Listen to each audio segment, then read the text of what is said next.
If you do good to those who do good to you, what credit is that to you? For even sinners do the same. If you lend to those from whom you hope to receive, what credit is that to you? Even sinners lend to sinners, to receive as much again. But love your enemies, do good, and lend, expecting nothing in return. Your reward will be great, and you will be children of the Most High, for he is kind to the ungrateful and the wicked.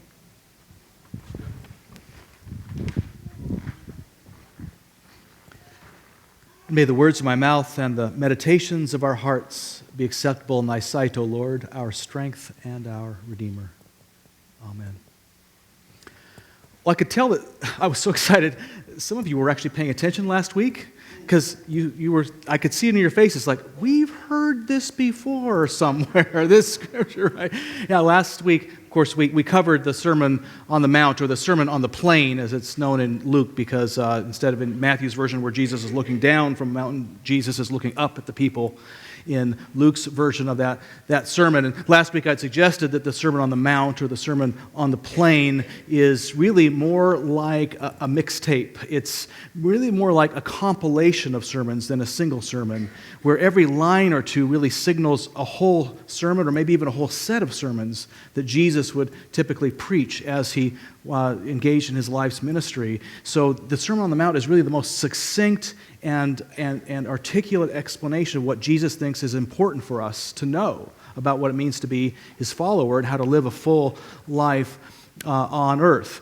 Well, I was in the midst of preparing for moving on from Luke 6 to Luke 7 on Friday when the Paris attacks hit, rocking our world, and frankly, it just simply took my sermon along with it. And I realized that we could spend another week paying attention to this most important sermon, in particular the section we've chosen for today. We could really spend probably the next 10 years just on the Sermon on the Mount, given its importance for life in our day. We're not going to spend the next several decades. We'll just spend this week, but before moving on to Luke 8. But perhaps these words will continue to linger with us for a long, long time. On Friday, many of us felt, kind of feelings had of frustration and helplessness, and did what we often will do is to signal our solidarity and our empathy for victims of these tragedies through changing our Facebook profile pictures, and many of us did that. Millions and millions of people changed their Facebook profile pictures, and that kind of gave rise to people openly wondering on Facebook too, like, why Paris versus so many other tragedies that have happened so recently that seemed by comparison to be overlooked? I mean, just last week there was that bombing in Beirut that killed over 40 people and injured some 200. And in April, there was a massacre at a Kenyan university that killed more people than in Paris. And yet, by comparison, the world just kind of, they kind of made a little blip, and then we go by, and suddenly Paris, and it's like everybody's paying attention. They ask, does this not, our kind of selective outcries, do they not betray signs, of our, kind of bias towards that which is Western and white, Well, I get that. I get that criticism, even though I changed my own Facebook profile, and I will admit I have not changed it every time there's a tragedy in the world. But I also doubt that if we're going to wait until we get over our selective ways of crying out for the world to change, we're going to be waiting a long time. There are more pressing needs than changing our selective outcries. Perhaps these selective outcries at least wake people up a little bit more than they were the day before. If you ask me, the number one change on my list, the most pressing change on my list, in light of the fact that, as the Pope Francis himself said, we are teetering on the edge of creating a piecemeal third world war, the most pressing matter is that we move our way of being in the world into much closer alignment with Jesus' Sermon on the Mount. Other faiths have their own roles to play, and all of them have a way of articulating the kind of the values of the Sermons on the Mount. All of them, for instance, have a way of expressing centrally that you do unto others as you would have them do unto you. But this morning is about our community, and we'll leave other communities, other communions to articulate these things for themselves. What was really pressing for me is that the Christians, learn to do this more. I mean, I'm not going to, I don't really have any great faith that our government, is going to, or any other government, is going to wake up and start to live by the values of the Sermon on the Mount. That they're not. I don't suffer any illusion that the government's now going to put more resources and time and energy into loving our enemies as opposed to bombing them, or doing good to those who hate us rather than crushing them. But I really, really wonder about Christians. When are we going to do that?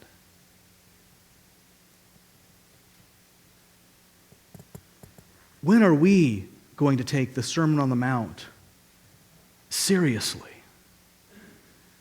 and strive with everything we have to orient our life and our world according to those values rather than the values that we see that lead to destruction and more a perpetual state of violence? There's oftentimes, Jesus admittedly is obscure. Some of his teachings are hard to wrap our minds around. We debate the meanings of some parables, endlessly. But there's one place where Jesus makes it super clear what he's saying and super concrete what he wants us to do about it, and that's in the Sermon on the Mount. So why are Christians known more for their, getting all upset over these innocuous Starbucks cups at Christmas time and not more getting upset with ourselves? What are we doing here? We have a Lord who we acknowledge has authority over us. This Lord has made it crystal clear the kind of vision that he has for the world. And when are we going to get about doing it? That vision, if you love those who love you, what credit is that to you? Even sinners love those who love them. If you do good to those who do good to you, what credit is that to you? For even sinners do the same. If you lend to those from whom you hope to receive, what credit is that to you? Even sinners lend to sinners to receive as much again. But love your enemies, do good, lend, expecting nothing in return. Your reward will be great, and you will be children of the Most High. For God is kind to the ungrateful and the wicked. Jesus isn't talking about a reward being great in the afterlife. He's talking about a reward being great in the here and now, if only we would live to this vision in the here and the now. Really, what choice do we have? In a world that is teetering to creating a state of being existence where the Parises and the Beiruts and the Kenyan universities become a state of the new normal, do we really have a choice not to live more closely to these words?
Amen. So when it comes to putting Jesus' mixtape into action in our world, you may object that, it's been 2,000 years and Christians don't exactly have the greatest track record for actually putting these values into action. So if we can't do it after 2,000 years, what makes one think that we could actually put those into real practice now and perhaps potentially steer ourselves away from this precipice? Well, if that's your objection, I invite you to consider any one of a number of developments that have happened in the last, say 100 or 200 years, where those developments were huge sheer points in our culture or our civilization itself that absolutely were not predictable even a few years before they happened. Considering, for instance, the abolition of slavery, or women's suffrage, or civil rights, or gay marriage legalized, even legalized marijuana. Now, whatever you may think of some of these issues, and many others beside, the fact of the matter that we can all agree on is that they happened. And many, many, many of us said, no, not in my lifetime, not in my lifetime. Somebody would have told me that 3 states would have legalized marijuana. Even 10 years ago, I'd say, what were you smoking? Right? But even that issue itself, actually, regardless of what one thinks about it, and quite frankly, I'm ambivalent. It sounds like it could be a good idea. It sounds like it could be a disastrous one. Regardless, what I see in that issue is a principle at work that the only reason that's happening is because we feel like we have our backs up against the wall. Too many people in the prisons and the drug cartels are out of control. Nothing we've tried has worked. So let's get creative and think outside the box, and even at great risk. This could go well, this could go disastrously, but we're willing to try a new thing in order to try to meet a pressing human need that goes well beyond whether somebody wants to light up or not. When I see that, as mixed feelings as I have about that issue, what I see here is something fundamental that gives me hope in terms of our Sermon on the Mount and actually being implemented. Because if you look at human civilization, these shear points, what you find is that they don't make huge shifts because there's like somebody has this great idea and suddenly everybody says, oh yeah, let's do it. No, those ideas typically have existed for a long time, decades, even centuries. They don't shift until society perceives a need where they cannot not make a shift. Where actually public opinion shifts in some way, feels like there's some unusual pressure that causes us to innovate in some way. And suddenly those ideas that have been around for a long time, suddenly like, oh, brilliant, what a new idea. No, not so new. We've considered this before, but think about the programmable computer. That's a perfect illustration. The programmable computer was first actually built in the mid-30s, but it was actually invented in 1860 by a British mathematician named Charles Babbage. 1860, he designed the world's first programmable computer. He actually designed the first and second, because he actually designed another model. His first one was never built, and the second one was never built. They didn't actually build it until 1991 when a British museum decided, hey, would this thing actually work? They built what he called the difference machine. And it actually did work. In fact, it worked so well that it made mathematical calculations out to the 31st digit of accuracy. 1860. He designed the programmable computer. Why didn't we build computers starting in the 1860s? Because the world did not need a programmable computer in the 1860s. I mean, manufacturing tolerances weren't even anywhere close to 31st digit of accuracy. No, people didn't understand it. It didn't make any sense in the context in which they lived. It was like the world's greatest idea for the world's worst time. I mean, it just was not, its time had not come. So, why was the first programmable computer built in the 1930s? Well, because the Nazis invented a particular device, not a programmable computer, but a device called an Enigma machine during World War II. And what the Enigma machine did was code military transmissions in such a way that the Allied forces considered those codes completely unbreakable. And because of that, we suddenly had like zero intelligence on any of the communications we'd intercepted. The Nazis were beginning to make headway, and the balance of the war was shifting towards the Nazis. Consequently, the British government called together a group of scientists, one of them being Alan Turing. You may have seen the film about Alan Turing and the film The Imitation Game. And Alan Turing drew inspiration from Babbage's difference engine and created and built the world's very first programmable computer. It became known as the Turing machine. And it cracked the code. It cracked the code. It saved millions of lives. And more than any single thing may have just been responsible for the fact that we won World War II.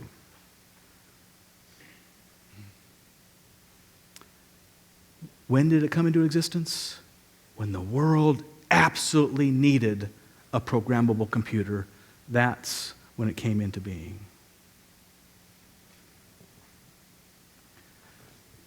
I think what we need right now is the equivalent of a Turing machine. Call it a life machine. Only not a machine that translates military codes and so forth, cracks military codes, but a way of being in the world that cracks the very ancient codes of hatred, fear, and violence itself. Or at least manages them in such a way, minimizes those effects in such a way that we steer ourselves away from this precipice we seem to be teetering on in perpetual warfare, piecemeal World War III. If you were to design a life machine like that, a way of being in the world, a system for relating to each other and to other cultures, what would be the components that you would set into place most concretely?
When I despair, I remember that all through history, the way of truth and love have always won. There have been tyrants and murderers, and for a time they can seem invincible, but in the end, they always fall. Think of it, always.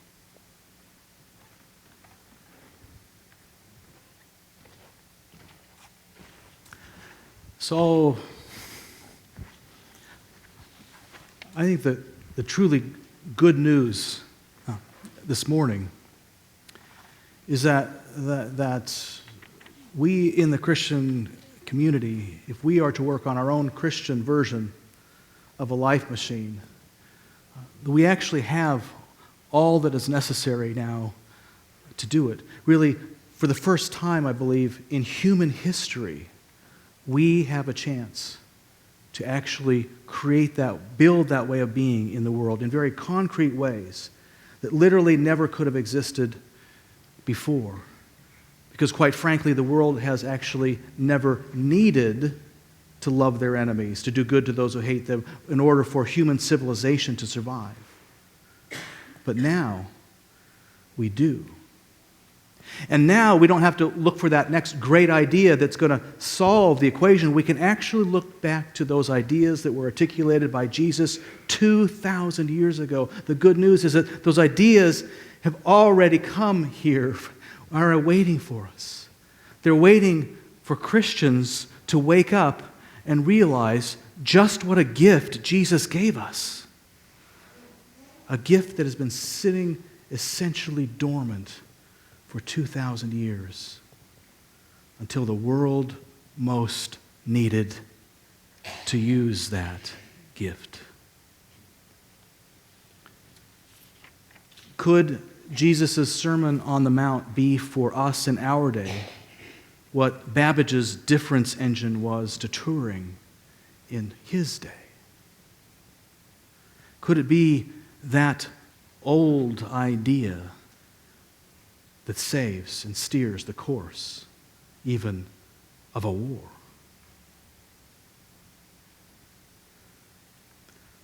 I don't know, but I would suggest it's time for us to find out.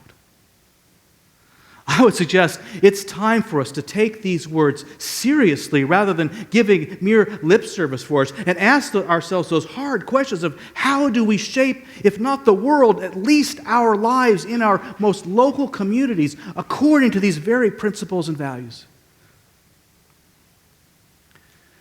Last Friday, one of my Facebook friends from Washington, D.C. did more than change her Facebook profile in light of the Paris attacks, but articulated a vision that in many ways articulates quite well what a life machine would produce. Her name was Anne LeCure, and she wrote this. She said, "Attention terrorists. In response to your attacks on the cultural life of cities around the globe, we will immediately embrace your fleeing brothers into the welcome arms of open and free society. Seduce your sisters with democratic power and real voice, and recruit and train your children as critical thinkers and creative citizens. Your menace will not be met with continued violence, but will be recorded only as a reminder of what cannot endure the strength of true freedom." Amen.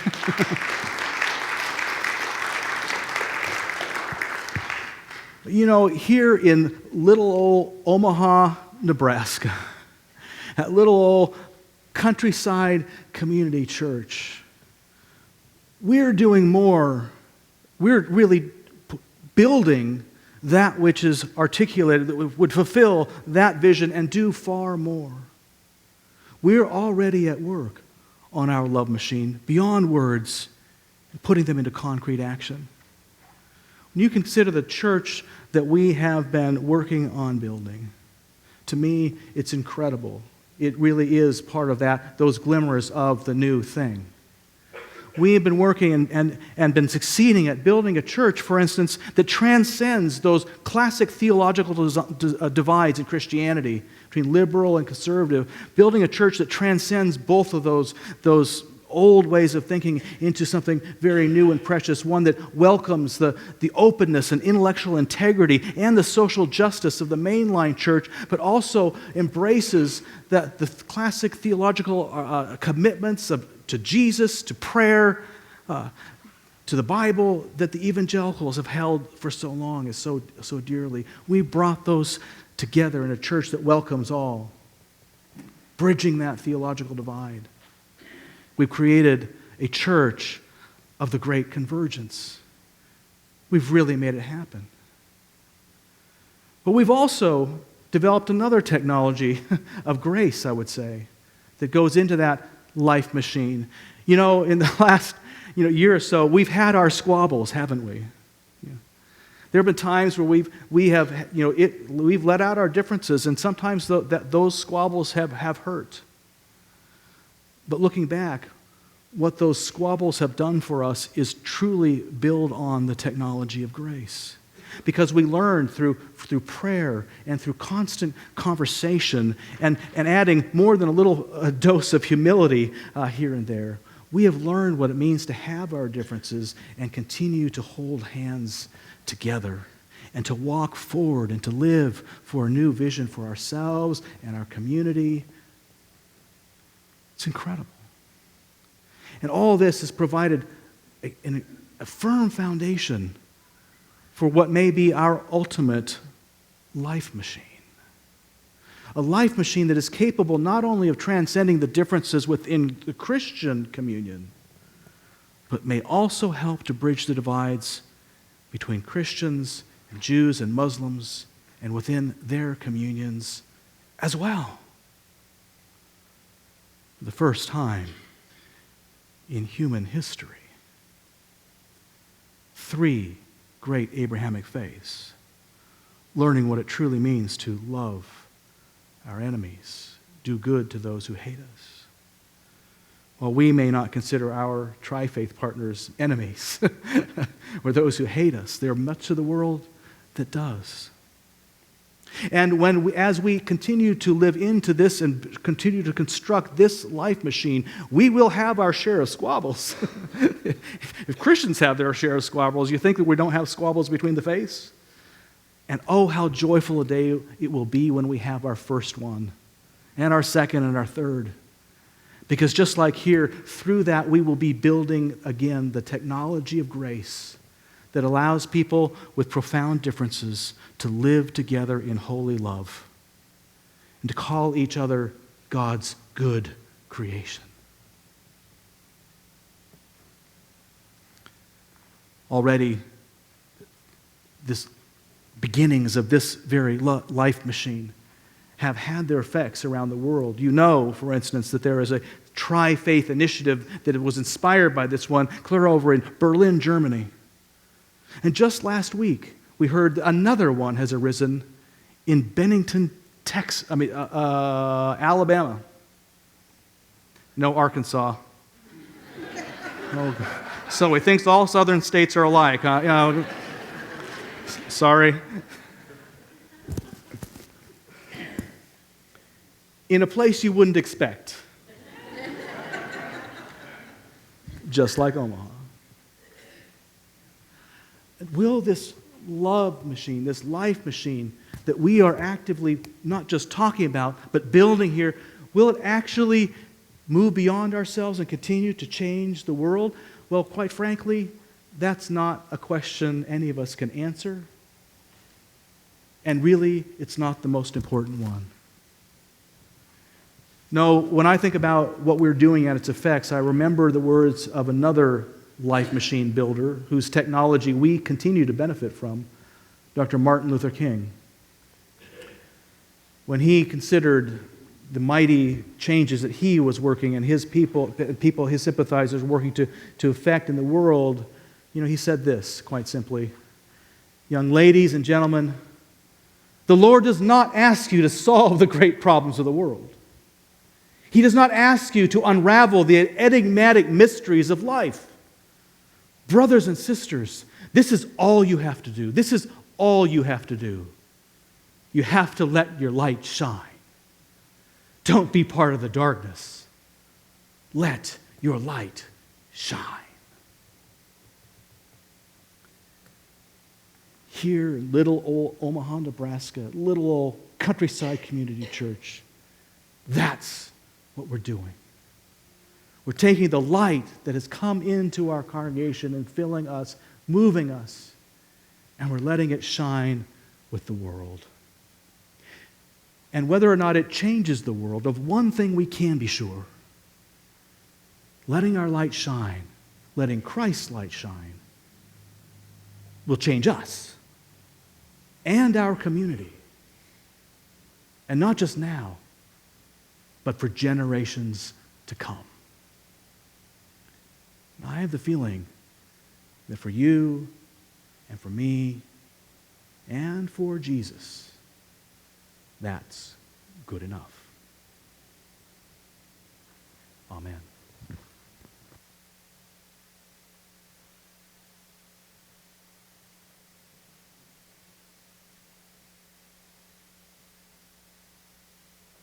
Talk about a life machine.